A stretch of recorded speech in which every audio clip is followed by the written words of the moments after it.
The Clippers have no excuse to be this bad. I'm always so tired of seeing the Clippers be projected as a top team in the West because we haven't seen a full season of Paul George and Kawhi Leonard, and everyone just has their hopes up that, man, if they play a full season together, then they'll be super good. Top 3 team in the West easily. Well, we are so far 10 games into the season, which I understand is still early, and both Paul George and Kawhi Leonard have played both those 10 games. You know what their record is? 3-7. 3-7 is their record right now. But it doesn't look like it's going to be Paul George or Kawhi Leonard who steps up to fix his team. It looks like it's going to be Russel Westbrook. With all the drama this team has had so far this year, especially with James Harden joining the roster, which we will get more into later on, Westbrook finally decided, you know what, I'll be the bigger man. I will step down and be on the bench until we get stuff figured out around here. Which, to be honest, seeing Russell Westbrook go from being a super hated player on the Lakers, side note, I think it's because the Lakers fans are actually really shitty fans that don't care about the players. Seeing him now have a crucial leadership role for a team where he is the bigger man in these situations, he is the veteran who's really putting his foot forward and saying, you know what, I understand I'm not who I used to be. I will make sacrifice. That is huge to see.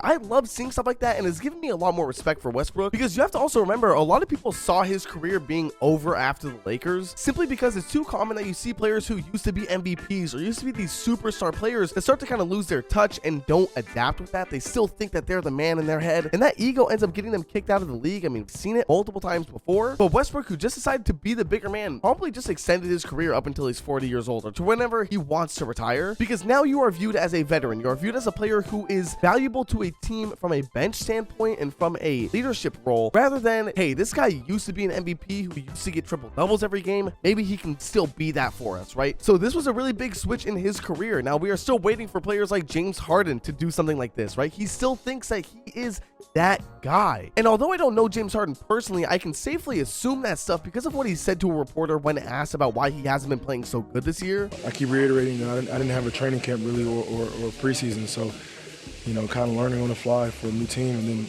also getting myself into James Harden shape and game, shape is very, very important. So for him to say that he's playing bad because he never had a training camp, it makes you want to ask the question, what were you doing all offseason, right? I understand that you had a lot to go through when it came to the Philadelphia 76ers, and you just wanted to get out of there. Your situation with Daryl Morey wasn't good, whatever. But let your management handle that. Let your team, your agents, the people that you hire to take care of that, let them deal with it. You go get in the gym, you work, you start getting ready for the season, especially if you know that you're not going to be with the 76ers for their training camp. I would assume that you would know that in your head and decide, I'm going to go to the gym and start working. So it looks like James Harden is kind of a poison to this team, and he was a little bit of a poison for the 76ers, just a little bit. Still really good. He was top 10 in MVP race, I'm pretty sure. Not saying that James Harden isn't good anymore. He's just not who he used to be, and he's not putting in the work and respecting the teams like he should be. Now, everything aside from James Harden, I have seen the Clippers expressing a lot of interest in Kai Jones, which I genuinely think would be really cool. I think Kai Jones should be in the league, right? I don't understand the Hornets dropping him for that type of reason, especially when they have other people who have done far worse things, right? Things that are criminal-like. They dropped the guy who's dancing on TikTok. So it's a little bit weird to me that the Hornets dropped him. So I really hope we get to see Kai Jones have a chance in the league, especially because he showed some good flashes when in the summer league. So I do hope to see the Clippers get them, especially, they need that help at center. But Kai Jones would also help this team because, listen, this Clippers roster is old as fuck. That's not to say that they don't have any young talent, but the fact that people still say the Clippers have a big four is a bit wild to me, considering the age that some of these players are. I mean, Westbrook is 35. We just talked about him having more of a veteran role now in this league instead of being,